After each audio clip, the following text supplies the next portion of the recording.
മക്രേരി ശ്രീ സുബ്രഹ്മണ്യ സ്വാമി ക്ഷേത്ര തീർത്ഥാടന ടൂറിസം പദ്ധതി മുഖ്യമന്ത്രി പിണറായി വിജയൻ നാടിന് സമർപ്പിച്ചു.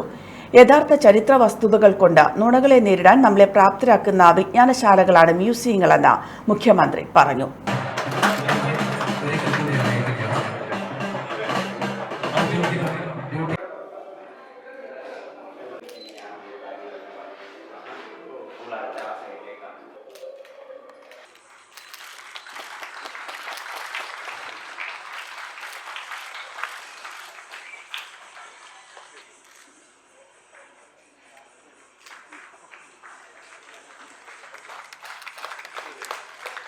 സോപാന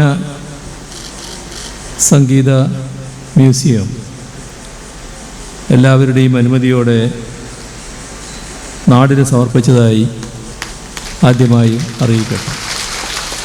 41 കോടി രൂപ ചെലവഴിച്ച് നടപ്പാക്കുന്ന പദ്ധതിയിൽ, ഈ ഹെറിറ്റേജ് ടൂറിസം പദ്ധതിയിൽ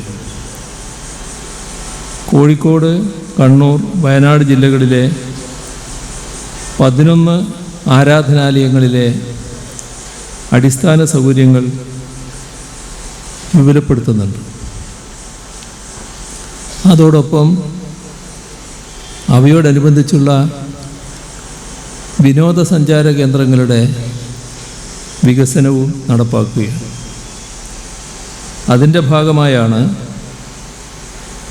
3 കോടി രൂപ ചെലവിട്ടുകൊണ്ടുള്ള പദ്ധതി ഈ ക്ഷേത്രത്തിൽ നടപ്പാക്കുന്നത്.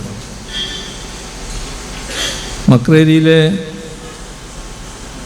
സുബ്രഹ്മണ്യസ്വാമി ക്ഷേത്രം പ്രസിദ്ധ സംഗീതാചാര്യനായ ദക്ഷിണാമൂർത്തി സ്വാമികളുടെ ജീവിതവുമായി ഇഴചേർന്ന് കിടക്കുന്നതാണ്. മ്യൂസിയങ്ങളെ കേവലമൊരു പ്രദർശനശാലകളായി കാണുന്ന നയമല്ല സർക്കാരിനുള്ളത്.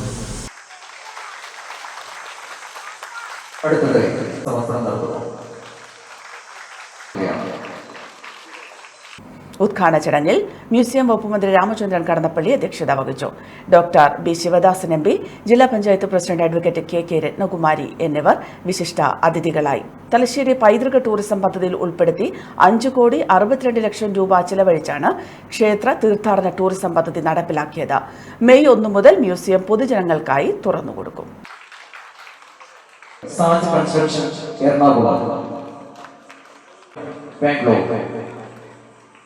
Please. See project coordinator.